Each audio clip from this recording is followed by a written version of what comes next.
Welcome back to my channel. In today's video, I am going to be sharing with you our sleep training success story. I am no doctor. I have not studied sleep. I have not studied babies. All I know is I was a mom looking for answers on how to get my baby to sleep. So I have compiled a list of things that I did that helped our family in the situation. I believe there is a right and a wrong way to approaching sleep training. For starters, the wrong way is to do something that you are not comfortable doing. If you are not comfortable letting your baby cry it out, don't do it. The right way to sleep train is doing whatever is best for you and your family. That is the right way to approach sleep training. Okay guys, so the first thing that I did was I joined a sleep training page on Facebook. I believe it's called Respectful Sleep Training page or site or something like that. But if you just search in the search bar on Facebook, Respectful Sleep Training, I'm pretty sure it's the first link that comes up, and there are so many followers on that page.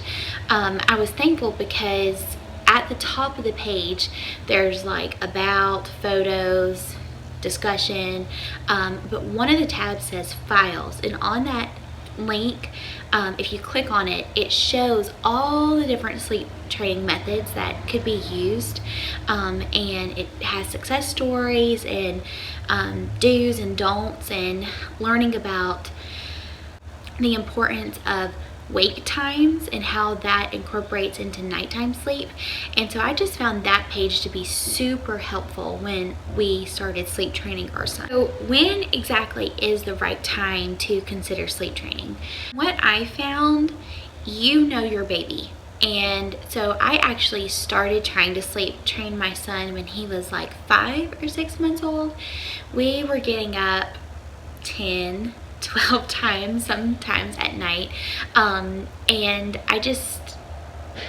I knew he wasn't getting enough rest. He would wake up and cry from every nap if he took a nap, and he was waking up crying in the morning, and I just knew that that was a sign that he was still sleepy. And it was like an hour after he woke up every morning, he was ready to go down again.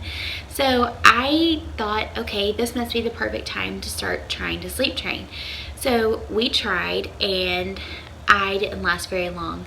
If you're like me, listening to your baby cry is just, it's not fun. Like, I just knew, oh, I could just go scoop him up and rock him to sleep and he wouldn't cry.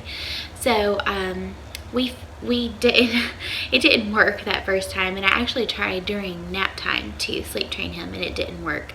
So we stopped and decided it just wasn't the right time, and we thought if we felt like it was gonna work, we were gonna try again later, and we did do that. So around 8 months old, we decided to go ahead and try again, and we were gonna try at night. And my husband actually had, I think he had like a week or 2 off from work, and we planned to sleep train him at that time for that reason. So that way, if it was a long night or one of us, we didn't really want like one of us to be awake and the other one to just sleep. Like we did this together. We tag teamed this, and I suggest that if you have a spouse or significant other that can help you, you let them help you, because it's just an emotional roller coaster for not just the baby, but for you and for your spouse. The particular night that we did this, after reading all the files, I had decided to use the Ferber Method. So I'm not going to go into details on what the Ferber Method is, but pretty much the gist of it is you lay your baby down and you do not return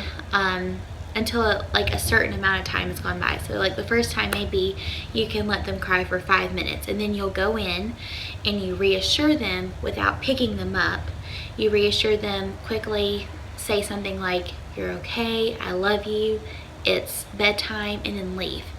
And then the next time they start crying, you just wait, and then you would go back in. So I decided this was an approach that I felt the most comfortable doing, because at least I was going back in and reassuring him and letting him know it was okay, because my biggest fear was that he was going to feel like he was being abandoned, and I didn't want him to feel like that. I wanted him to know that mommy still loved him.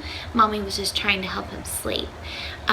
So the first night we laid him down, and the first 15-20 minutes or so I did that, and I found that he was getting more and more upset every time I would leave him. So I quickly decided to switch my method, and we went into Extinction Method. And with this one, you pretty much lay your baby down and you leave. And however long it takes for them to go to sleep, you just leave them. However, I set like a time limit, and thankfully I have a video monitor, so I was watching him the entire time. I knew he wasn't going to get hurt. I knew all he was doing was crying. I knew that all of his needs were met. He had I'm guessing at this time he probably had eaten dinner and had his bottle of formula or milk for the night. And I knew his diaper was clean. He had just had a bath, so I knew that he was taken care of. And I just watched him. And guys, it's not easy. I'm not going to tell you that it was easy at all listening to him cry when I knew that I could go in there and just fix it. But in the long run, I knew this was going to help him rest better. So that night in total, including the times I went in to check on him, he cried for 49 minutes.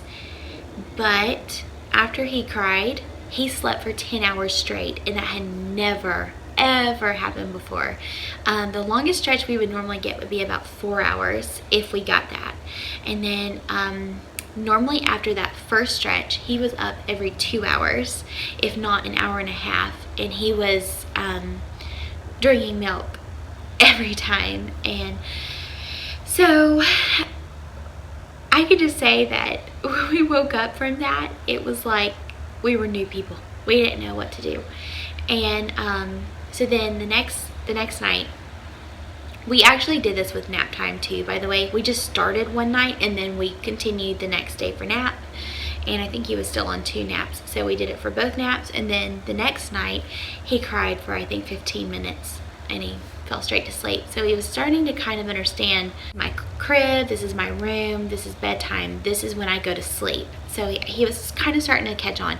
So then the next night, he cried I think 5 or 6 minutes, or actually I think the third night he didn't even cry. It just took him like 5 or 6 minutes to go to sleep.